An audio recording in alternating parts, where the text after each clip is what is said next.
court in heaven. We are so happy tonight, Father, that we have another time in which all of us could study your words. May you send your Spirit to be upon each one of us, that all the words that we are going to study will give us, O God, insights, and above all, Father, it will lead us to a life that is closer to you. Thank you, Lord, for blessing our listeners. In Jesus' name, Amen. Mga kapaglaom, ang atong leksyon karon nga semana, usa gayud ka reality nga ato gayud nga makita sa ato ang kinabuhi. Kung ato ning lantawon, ang title nag-ingon reality check. O kana mga kaigsuunan, basta maghisgot na gaytag reality. Kana gyud atong ma-experiencehan karon nga panahon. Kanang real gyud atong makita o ato kana mga kaigsuunan masaksihan. O ang atong text karon nga gabi ang John 15 verse 9 nagaingon, "As the Father loved me, I also have loved you. Abide in my love." Mga kaigsuunan, ako magasulti kaninyo nga uban sa pulong sa Ginoo, the center of the theme of the Word of God or the Bible is no other than love. As well as the throne of God's grace in heaven. Mao gayod nga naa na tukod dinha sa gitawag nato mga kaigsuunan o gugma. Mao nga ato gyud kanunay makita sa mga bersikulo nga aduna gayoy gitawag nato mga kaigsuunan nga element nga diin ang amahan aduna niini kining gitawag natong gugma, ang anak usab aduna usay ingon ini nga gitawag usab nato gugma ug mao usab nga ang iyang gipagtawag sa iyang katawhan nga kita usab adunay gugma, mga kapaglaom o mga pinangga nga mga kaigsuunan. Busa ang gugma mao gayoy integral part sa ato ang pagtuo diha sa atong Dios. Mao kini ang ato ang buhi gayod nga patukuranan sa ato ang ingon nga mga katawhan sa Ginoo. Tungod kay siya gugma o ang iyang anak gugma, mausab ang iya gayod nga mga katawhan gugma. Apan karon nga gabi ang usa gayod ka importante nga butang ug pangutana nagaingon diri, how would you describe your relationship with your God today? Is it vibrant or strong? Or do we spend time, mga kaigsuonan, in building our relationship, mga igsuon, dinha sa atong Ginoo pinaagi sa pagbasa sa iyang mga pulong? And also, nga ato siya nga gi-consider as our friend. Not only best friend, mga kaigsuonan, or just a common, nga gitawag na tong friend, mga kaigsuonan, but para nako usa ka special friend. Nganong special friend siya? Kay bisan pa ug unsay mahitabo sa ibabaw sa kalibutan. And even sometimes we hate him, we do not worship him, we go away far from him. Usahay mga kaigsuonan, we disobey diha sa iyang presensya, but he is really a special friend. Kay siya gayod, sumala sa atong lesson, dili gayod mobiya kanimo ug kanako, ang iyang gugma magapabilin ug kana dili gayod mausab. Karon moadto kita sa atong lesson sa Tuesday, sa March 31. Nag-ingon diri everlasting love. Unsa may ang imong ikatampo ni ini kagabion, mga kaigsuunan, kung maghisgot kita og gugma. Ang gugma, mga kaigsuunan, ato nang nabati sa diha nga kini gipabati sa Ginoo kanimo ug kanako. Dili na to masinati ang tinuod nga gugma hangtod nga gipadayag sa Ginoo iyang gugma didto sa Kalbaryo sa cross, nga iyang giula ang iyang dugo ug siya nagpakamatay tungod si iyang gugma kanimo ug kanako. Aron ikaw aduna gayoy gitawag, mga igsuon, og kaluwasan. Maoy hinungdan nga sa Revelation chapter 3 verse 21 nagaingon diri, "To him who overcomes, I will grant to sit with me on my throne, as I also overcame and sat down with my Father on his throne." Kaganiha, mga kapaglaom, inyong nakita nga ang amahan gugma, ang anak gugma, ug ang iha gayong mga katawhan gugma. Karon na usab, mga igsoon, ato nakita nga si kinsa gayod nga pagpanglimbasog ug makabaton gayod ni anang suod nga relasyon sa Ginoo ug kanang gugma nga iyang gisulti, mga kapaglaom. Kana nga gugma gitawag nato na sa Biblia og everlasting love. Nga gikan sa Dios nga atong mabati ug atong masinati ug ato pong ipahat ngadto sa uban. siya usab nag-ingon dinhi nga iyas kitang palingkuron dinha gayod tapad sa atong Dios. Tapad dinha kaniya mga pinangga nga mga kaigsuonan. So karon nga semana ang atong leksyon nagpakita nato nga kining pagbato ni anang tanan dili kana sayon. Ang pagbato ni ana nga gitawag nato mga igsoon nga titulo nga kita mahimong makig-uban sa atong Ginoo. Dili usa gayod ka simple nga pagsinati dinhi sa ibabaw sa kalibutan. Well, in fact, kung imong lantawon karon mga kapaglaom, ang kalibutan nga atong gipuy-an dili sayon og kini adunay usahay dagko nga mga hagit nga atong gitan-aw. Sumala sa atong lesson, for some of us, it may be the greatest battle we ever face. Simply realizing our weak, self-sufficient condition, accepting Jesus' rebuke, repenting and receiving Jesus' wrath of righteousness over us. Pero ang pinagayod ka amazing mga kapaglao mao nga ang atong leksyon nag-ingon nga usahay ang tao is not interested, no? Meaning, dili ta mo respond sa gugma sa Ginoo nga iyahang gipaabot ka nato. And some of us are lukewarm.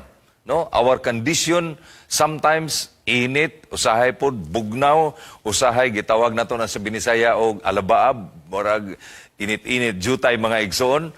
Kini nagpakita mga kaigsuunan nga daw lisod kaayo alang kanato nga makabaton gayod sa kainit sa pagpangalagad sa Ginoo nga tulid gayod, gawas mga kapaglaom, kundiha ang Ginoo mga kaigsuunan, magatabang kanato. Kay nagsulti siya pagdugang sa atong lesson nga nag-ingon siya dinhi mga kapaglaom, because He died to save us. Jesus has overcome sin and its penalty. He understands that battles of sin that we face and promises to help us. Meaning, we need also to fight our battles in life. So, si Apostle Paul, nag-ingon siya, I have fought a good fight, I have finished the race, and I have kept the faith. So akong nakita nga daw ang kalibutan, mga igsoon, usa ni ka pakigbisog, usa ni ka bugno, gihulagway ni Apostol Pablo, dili nato na usahay malalis nga ingon-ingon ni ana. Usahay ang kalibutan daw, usa gayod ka lumba, usahay daw usa ka competition, mga kapaglaom. Pero nag-ingon ang mga pulong ni Apostol Pablo, it is faith, mga kaigsuunan, that made us victorious. Kanang ang atong pagtuo o pagsalig sa Ginoo, maugayod na ang makaunsa kanato, ang makahatag kanato og kadaugan. Ang sikreto ni ana, gipadayag sa pulong sa Ginoo og sa ato nga lesson karon nga gabi, kay nagasulti diri nga ang atong lesson nag-ingon, many people in the Bible responded to God's invitation to be in covenant relationship with Him. Pastilan, ninduta kayo na nga plano sa imong kinabuhi. This is the overarching narrative or theme of entire Bible. When we look at some of these people, we can see that interacted differently with them at different times, mga pinangga nga kaigsuunan. Sa unang panahon, ang Ginoo nakigsulti kanila. Pinaagi gayod sa gitawag nato og face to face. No? Face to face nga makigistorya ang tao ngadto sa Ginoo. Og kana mga igsuon unsa naman kanindot nga hulagway nga atong makita. But today, God would like to build a relationship with us through reading His words. Abi ninyo, ang makapalig-on biya pod usa sa gugma, dili lang nang kanunay pod mag-uban-uban. Dili lang pod kanunay mo nga magsige na lang gid mong piit kanunay. No? Ang makapalig-on sa gugma bisan layo ang usag-usa apan ang mga pulong nga gisulti sa atong hinigugma. Kanunay ato kanang basahon, maunay makahatag kanimo og kanako og kadasig. Mao nga karong panahon na ang pagtawag sa Ginoo kanato, bisan dili nato makita siya face to face, nga siya gayod atong makita naong sa naong. But His words, ang Biblia mga kapaglaom, naghulagway kanato mahitungod sa dako nga gugma sa Dios alang kanimo ug kanako. And the moment we always read the Bible, my dear brothers and sisters, we are going to experience God's protection and His love to us. Ang iya gayong personality, dili gayod mausab. Kung ang atong personahe or personalidad mga igsoon, mausab ta, nga usahay daw interesado ta, usahay di po ta interesado, usahay init kay ta sa pagpangalagad, usahay bugnaw po kay ta. Ang Dios mga kaigsuonan, dili pariha kanato mga igsoon. Ang iyang pagbati kanato, walay pagkausab. Kanunay siya interested kanimo sa tanang panahon.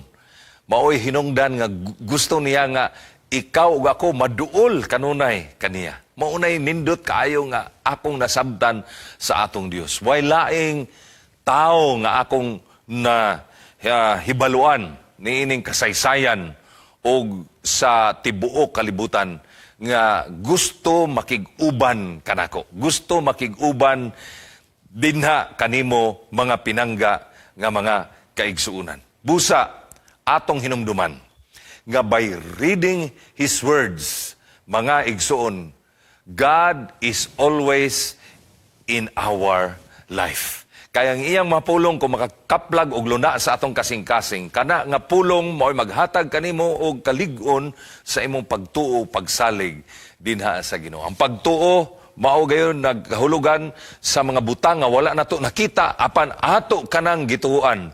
Nganuman tungod kay siya may nakahibalo sa tanang butang. Siya man ang nagbuhat kanimo kanako. Siya man ang nasayod sa unahan. Siya ay nasayod asa ang gigikanan. Sa tanan mga kaigsuunan, mao nga sa diha gayod nga aduna tay pagtuo ug pagsalig kaniya, kini mga pinangga ang mga kaigsuunan maghatag kanimo og lig-on nga kinabuhi bisan taliwala sa mga dagkong pagsulay. Nagingon pagdugang nga atong mga lesson, many people in the Bible responded to God's invitation to be in a covenant relationship with Him. Mao ato nakita nga daghan yun. Gusto makabaton og kaluwasan. Labi na gyud sa panahon dinha sa kalisdanan.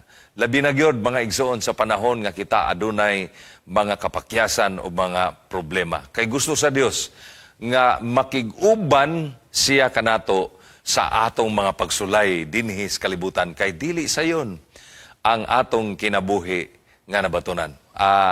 Reality check kung karong panahon na ang atong presyo sa ato ang crude ug sa ato ang gas. Daw times 3 na ang kining price mga igsoon og hilabihan na gyud kaayo ka mahal ang ato karon nga kining fuel og nagtuo ko nga kining mga report nakadungog ta sa mga news nga dili magdugay gikan karon ang ato pod nga mga palitonon kini mga igsuon mouswag sad o wala kita kabalo kon asa kutob kining tanan.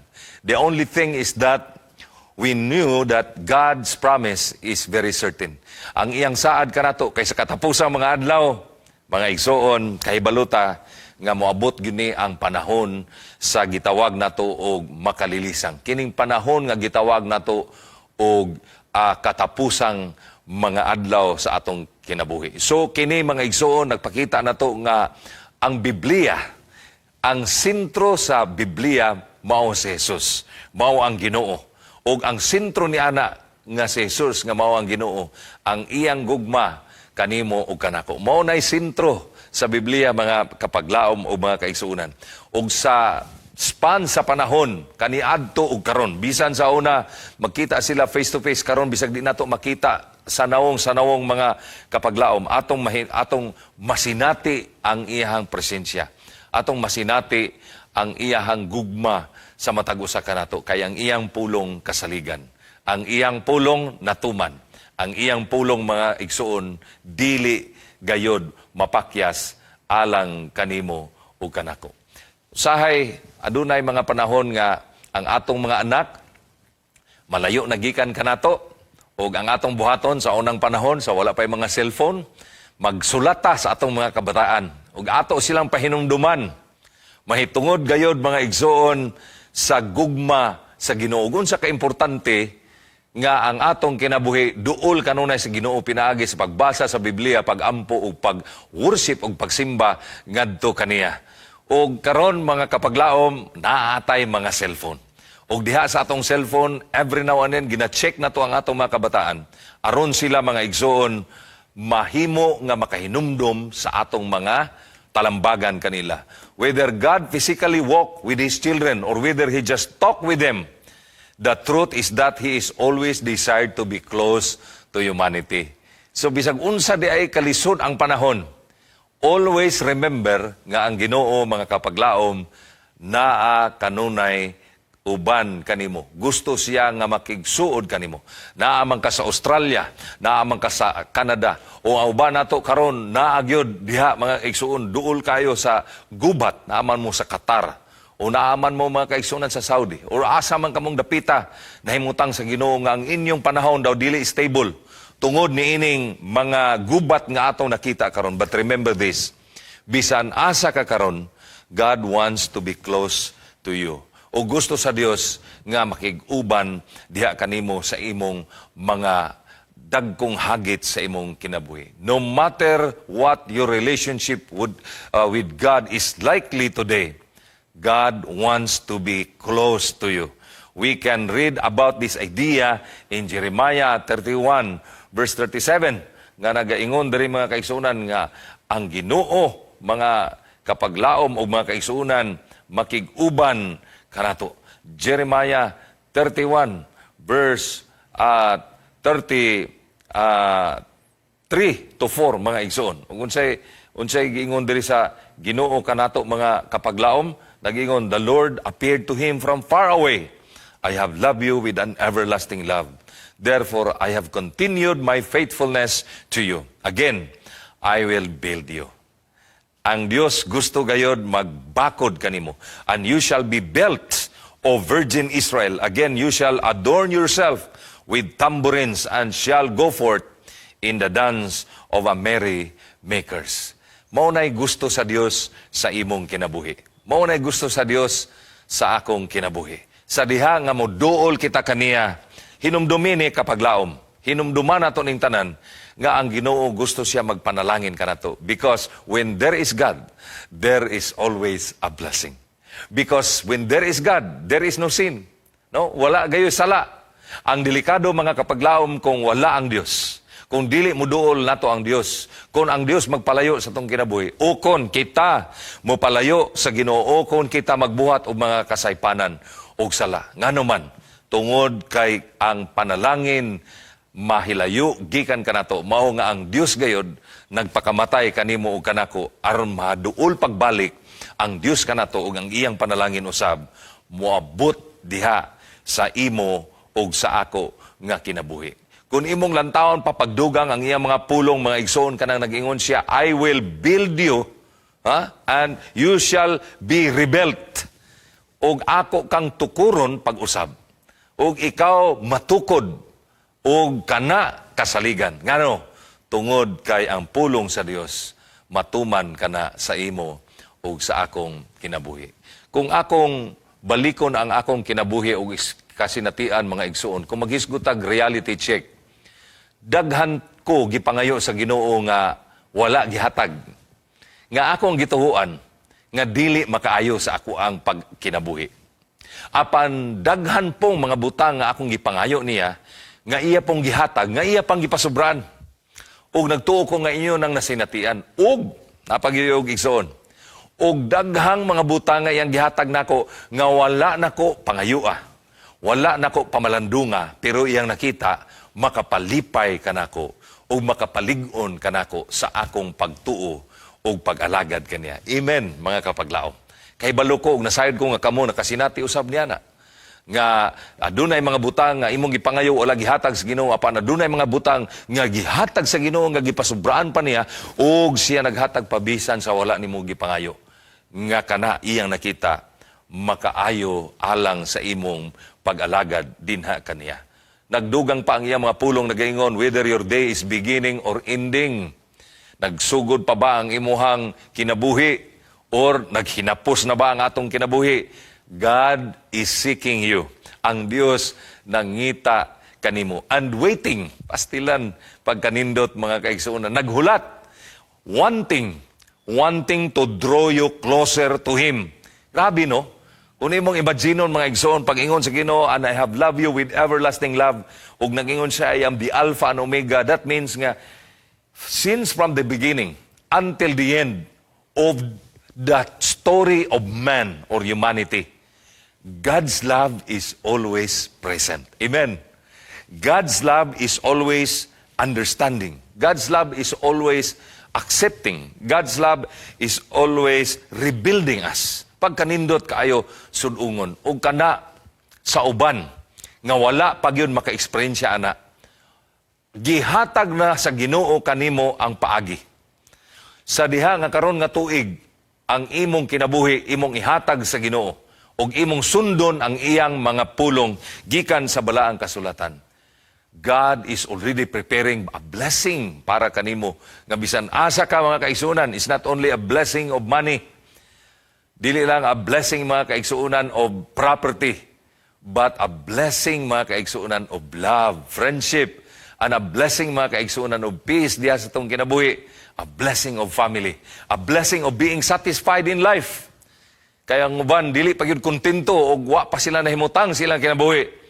But a blessing mga kaigsuunan nga naa dihang satisfaction, naa din ha mga kaigsuunan ang peace, love, understanding, friendship, naa diha atong family, everything. Labi na gyud ang gitawag natog good health, kay mao man gyud na ang atong ginahandom mga igsoon. So atong nakita nga ang Ginoo gayod is open 24/7.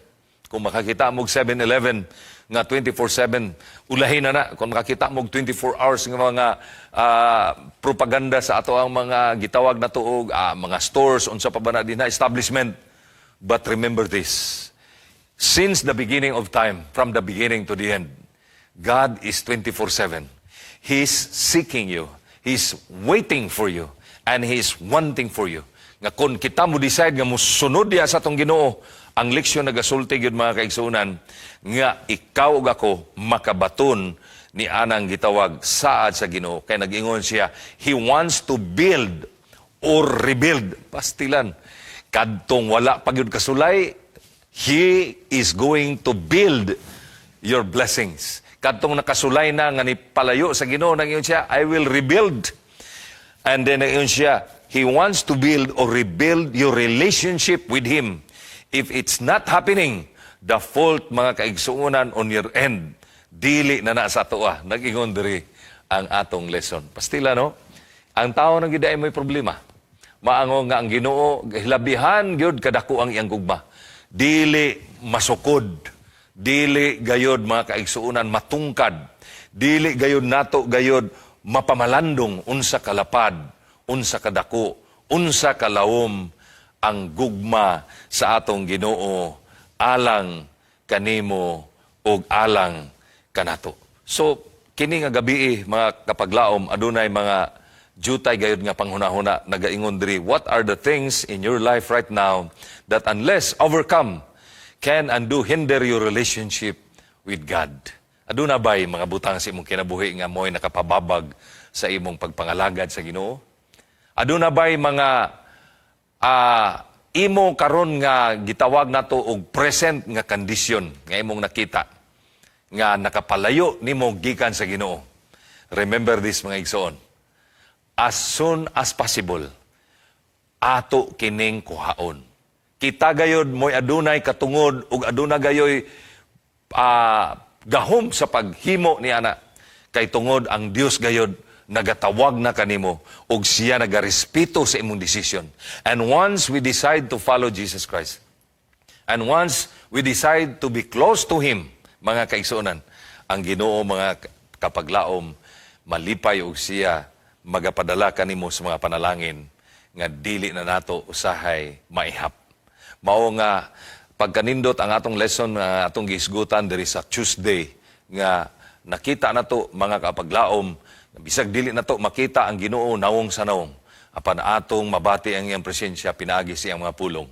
Ug kun ato kanang tamdan uban sa atong pagtuo pagsalig kaniya, makita nato mga kapaglaom ang daghang panalangin nga mabuot sa atong kinabuhi. all the blessings nga para nato giandam na sa Ginoo.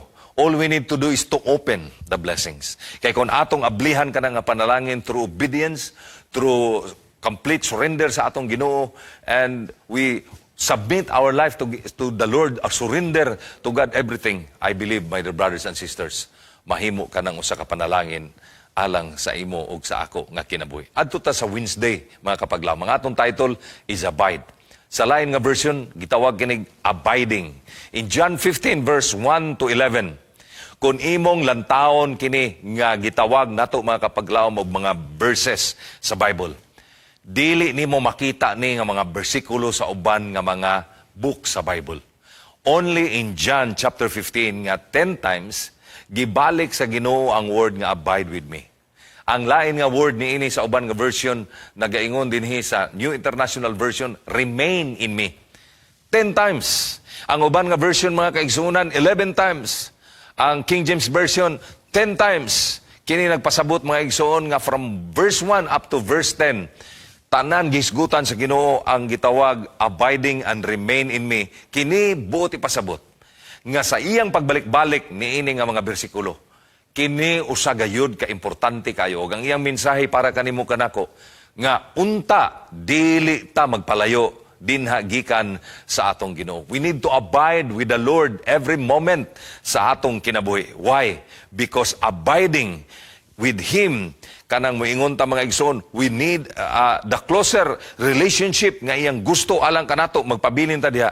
Nagaingon diri mga kapaglaom nga kana maoy pinaka-bless nga kinabuhi if we remain and abide in Him, mga kapaglaom. You know, as Jesus Christ faces the cross, not only does Jesus emphasize the great importance of this abiding in Him, but He clearly and simply states that practical aspect of what it looks like in our lives, mga igsoon. Nga ang Ginoo usa siya ka vine, and His Father is the gardener, or the vine's maker. Kay siya nagaingon diri, ang Dios gayod mao gayoy tinuod nga paras. Ug kung kita magapabilin kaniya, kita gayod mamunga. Ug ang mga fruits, mga kaigsuonan, makita sa ato nga kinabuhi. Kung atong lantawon kini nga bersikulo, sa dili pa ta mo adto sa tong lesson, kay natuko nga dili kay taas ang atong panahon. Kung imong basahon sa verse 1, bisan din nila sa atong mga verses, nagingon diri, I am the true vine, and my Father is the vine dresser. Pagkanindot nimo sundungon, nga kaganiha mga igsoon, the Father has loved me. Jesus Christ also talking about love, talking also to His people that He loved. Unya, dito po ganyan, nagisgot po about throne. A throne in the Father's house. Ang throne po diha sa tapat ni Jesus Christ. Gusto po niya nga palingkuron ta diha sa iyang throne. Grabe mga igsoon, ang connection nga mo makita. O karon gusto po sa Ginoo nga makonekta niya. Siya ang true vine nga makonect po siya. Una ingon siya diri, si Jesus nga ako ang tinuod nga paras. O ang akong amahan, maupod ang tigunsa man. Mao po itig atiman mga igsoon. So nag-ingon sa versikulo 2, mga kaigsoonan, the Father, every branch of mine that does not bear fruit, He takes away, and every branch that does bear fruit, He prunes that He may bear more fruit. Iya dayt ang pruningan.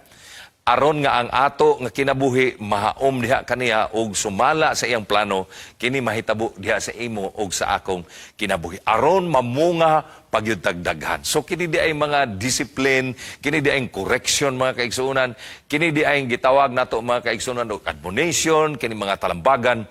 This is part of God's words nga maghatag kanimo giya, nga mapino ang atong kinaiya, mapino ang ato nga kining gitawag og batasan nga mahaom kini didto sa langit nun nga walay katapusan dito sa langit mga igsoon. And you know, there is a very powerful verse in the verse 3 kay nagingon diri, already you are clean because of the word that I have spoken to you. Wow, pagkanindot, mahimo na dayon tang putli sa diha nga kita gayod, mahimo nga number 1 diri mo unsa ta mo sumpay ta sa tinuod nga paras, ug unya mamunga ta, manguan ta, mangdahon ta, manangata, ug mangbunga ta, mga kaigsuonan.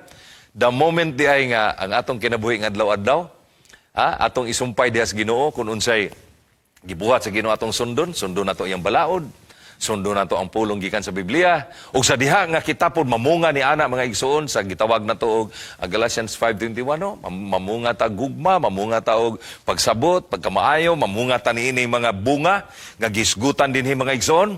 Nag-ingon ang Ginoo, you are already clean. The moment we say to the Lord, Lord, I will surrender and I will give my life to you again, or I will give to you everything. Then, mga kaigsuunan, we can connect with God. Ugon niya, nag-ingon pa siya diri, mga igsoon, nga you are already clean. And in verse 4, abide in me, and I in you, as the branch cannot bear fruit by itself, unless it's abide in the vine, neither can you, unless you abide in me. Grabe, in verse 4 alone, katulo na gisgutan niya mga igsoon ang abiding, mga igsoon. Unsa ka-importante kayo sa tanan. Verse 5, I am the vine, you are the branches. Whoever abides in me, and I in him, he is that bears much fruit. For apart from me, you can do nothing. It's only in abiding with Jesus Christ's plans, abiding in Jesus Christ's words, abiding in Jesus Christ, unsa pagid mga kaigsuonan, works and deeds, mga kaigsuonan. That's the only way nga kita mga kaigsuonan makahimo sa bisan unsang mga butang o kita mamunga. And in verse 6, nag-ingon diri, if anyone does not abide in me, he is thrown away like a branch and withers, and the branches are gathered, thrown into the fire and burned. You know, hell, ang impierno mga igsoon, ang kalayo, sa Biblia, dili ni panghadlok. Dili ni kay gihadlok-hadlok lang ta aron mga lagad ta. Unya, luwason di ay tanan. No. Naagyoy mga tao, mga kaigsuonan, nga giandaman ni ini nga hell, mga igsoon. But, dili na to na hunahunahon pag-ayo. Ang atong hunahunahon, kanang moabide ta sa Ginoo, kay ang gusto sa Dios walay moadto sa hell. Walay masunog, mga igsoon. In verse 7, abide, if you abide in me, and my words abide in you, ask whatever you wish, and it will be done for you. Verse 1 to 7, 7 nakabuk ang word nga abide, mga igsoon. Unya, nag-ingon diri, kung modul ta sa Ginoo, mo abide ta niya, ask whatever you wish, and it will be done to you. I don't think so, mga igsoon. Nga, usahay bitaw, mag-unaon ta, bisag unsar atong pangayoon. Pero I believe the Lord will give that to you. As long as it will support and nourish your spiritual life, and your connection with God, God will give it to you. Pero kung dili gani kay makadaot na nimo, nakita na sa Ginoo, well, dili na ihatag sa Ginoo nimo, kay ang Ginoo, mga igsoon, dili siya, wa siya handom nga ikaw, dili makabaton sa kaluwasan. Busa, God will give you whatever you ask, and sometimes the Lord will give you more than of what we ask. And in verse 8, by this my Father is glorified, that you bear much fruit and so prove to be my disciples. Wow! Diri lang daan sa verse 8. Makita na nato nga, bearing fruit is disciples. Or gitawag na to, kanang mga pagpakaon, kanang pagkamaayo sa uban, pag-nurture na to sa uban, pag-dasig na to sa uban. Those are acts of kindness, mga kaigsuunan. Ang Bible nag-ingon diana, that will prove that you are a true disciple. Dili di ay kay bisag memorize nato ng definition tanan, ato kabalutag unsay mga strategies, maunay mo count nga kita mga disciples sa Ginoo, no? Or diha ta taman sa pagdala sa hamiling kalag, diha sa atubangan sa Ginoo, kulang kana sa dihang ato silang inurture, ipakita nato nila kung unsa ang mas labaw nga maayo nga buhaton. I believe, mga igsoon, it will go through, mga igsoon, sa kina, you will be my disciples. And verse 9, as the Father has loved me, so I have loved you. Abide in me. Mga igsoon, no? Abide in me. And in verse 10, if you keep my commandments, you will abide in my love, just as I have kept my Father's commands and abide in His love. Grabe kanindot, mga igsoon, kini nga magbersikulo. Kinita na naghisgot nga magpabilin kita dinha sa atong Ginoo. Akong dungagan gamay, mga igsoon, dinhi sa atong lesson, nagaingon diri, if you think about it, abiding in Jesus is one of the antidotes to our Laodicean condition. It is the great secret of a fulfilled and meaningful life on earth and into eternity. Yet somehow we so easily forget Jesus' counsel. But ultimately, Jesus says to each of us, as the Father loved me, I also have loved you. Abide in my love. The love of Jesus is the most compelling cord, mga igsoon, that draws us to Him. And when we know this love, we will be deeply moved to respond with love to God and to others. Dili na ko tason ang ato ang pagtuon sa atong lesson ni ini nga gabi, mga igsoon. But I want to clearly say unto you, mga igsoon, nga remember, in our part, mga igsoon, we need to connect to God. Labi na gyud sa gitawag na tuog, a good relationship to God with love diha kaniya, mga igsoon. And when we have that connection with God, no? Kunaan na natong gugma, kanang nana natong gitawag og gugma sa Dios. Og mutubag ta siyang gugma, naa na ta niya nang gitawag everlasting love nga atong nabatunan gikan kaniya. Mga igsuon, kana mo reflect pod ngadto sa uban. Kana usab atong ipaabot ngadto sa uban, nga kana nga gugma kon atong mapaabot sa uban, mga kaigsuonan, gitawag na nato na mga kaigsuonan og mga gakadina nga mga gugma, mga igsuon.